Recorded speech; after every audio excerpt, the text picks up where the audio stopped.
ស្នេហ៍អូនណាមិនយូរប៉ុន្មានយើងបដូរផ្លាំងពីមិត្តคล้ายជាស្នេហាពេលបានคล้ายជាសងសាគ្នាទឹកចិត្តអូនคล้ายខ្លាំងណាស់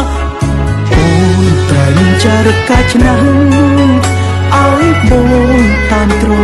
រាល់ថ្ងៃបើមិនត្រត្រូវបែកគ្នាព្រោះជីវ៉ាពោលពាក្យលីមិនបែងចែកព្រោះស្រឡាញ់អូនពេលបងខំត្រូវលួងអូនពេលអូនខំក៏លួងអូនព្រោះតែបងមិនចង់បាត់អូនពីបងផុតយ៉ាងបែកគ្នាព្រោះជាបំណងរបស់ស្រី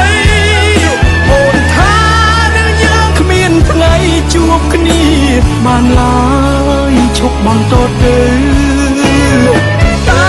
ព្រោះតែហេតុអ្វីទៅទើបទៅអូនបែកពីបងដឹងទេបងស្រឡាញ់អូនខ្លាំងណាស់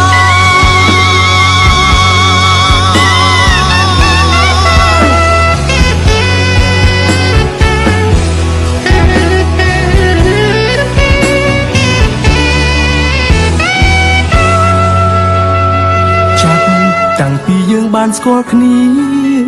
ពុំងារបងស្នេហ៍អូនណាមិនយូរប៉ុន្មានយើងបដូរផ្លាំងពីមិត្តคล้ายជាស្នេហា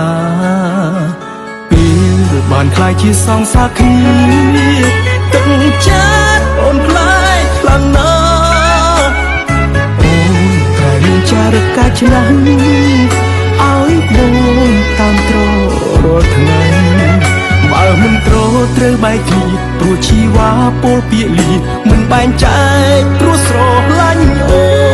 នពេលបងខំត្រូវលួងអូនពេលអូនខំក៏លួងអូនព្រោះតែបងមិនចង់បាត់អូនទីបងផុតយ៉ាងបែកគ្នាព្រោះជាបំណងរបស់ស្រីអូនថានឹងយើងគ្មានថ្ងៃជួបគ្នាបានឡើយឈប់បន្តទៅតើព្រោះតែហេតុអ្វីទៅទើបទៅអូនបែកពីបងដឹងទេបងស្រឡាញ់អូនខ្លាំងណាស់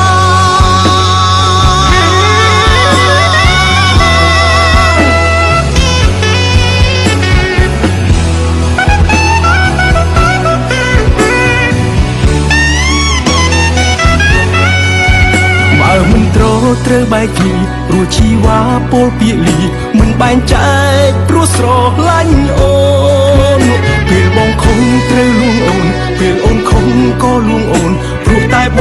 ងមិនចង់បាត់អូនទីបំផុតយ៉ាងបែកគ្នាព្រោះជា